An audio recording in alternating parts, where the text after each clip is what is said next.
தங்கம் அந்த பொண்ணு வந்தன எல்லாம் எந்திரிச்சு நிக்கிறாங்களே பயந்துக்குன்னு நினைச்சிட்டீங்களா? அந்த பொண்ணு படிச்ச படிப்புக்கு அந்த பொண்ணு 4 எலும்பே தானே வச்சிருக்கேன் புளியா பைப்புறதுக்கு எல்லாரும் ஏஞ்சி நிக்க அதிகாரிங்க எல்லாம் கிடையாது கண்ணு. அவங்க படிச்ச படிப்புக்கு பெத்தவங்க எல்லாம் புள்ளிங்கள படிச்சாமே படிக்கணும்னு சொல்லி நிக்கிறாங்கல்ல. அதெல்லாம் நீங்க ரொம்ப கோளாறு பிடிச்சிட்டு நாங்கெல்லாம் புள்ளிங்கோ எங்களுக்கு எல்லாம் படிப்பு ஏறாது, எங்களுக்கு சன்னி லியோனி படமும் சகிலா படம் தான் பிடிக்கும், பள்ளிக்கூடம் போனா டீச்சருக்கு இடுப்பு மேலதான் கண்ணு போகுது அப்படி எல்லாம் சொல்லி நிக்கிறீங்கல்ல.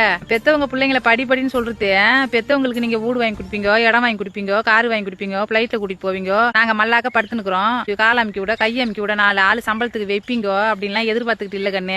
நம்ம பிள்ளைங்க நாளைக்கு படிச்சதுன்னா நம்ம இல்லாத காலத்துல ஊருக்காரன்ட்டியோ சொந்தக்காரன்ட்டியோ கூட பிறந்தவன்ட்டியோ கையேந்து நின்ற கூடாது. யாரு இன்னாரோட மோவன் கஷ்டப்படுறான் ரோட்ல கிடக்குறான் அப்படின்னு சொல்லிட கூடாதுங்கிறதுக்காக தான் சாமி உங்களை படின்னு சொல்றது. அந்த பொண்ணு நடந்து வரும்போது எல்லாம் எந்திரிச்சாங்களே எவ்வளவு கெத்தாக்குது. ஆகுற நமக்கு எப்படி மனசுக்குள்ள அப்படியே பெறாண்டது பேச்சாராக்குதுல. அப்படி அதுக்காக தான் சாமி உங்களை படின்னு சொல்றது. இதெல்லாம் பார்த்து உங்களுக்குள்ள முறுக்கு ஏறிக்கிட்டு நம்மளும் வெறியோட படிக்கணும் சந்தோஷம் எப்ப வேணாலும் நம்ம வர வச்சுக்கலாம் சாமி. ஆனா படிப்பு வயசு போயிட்டா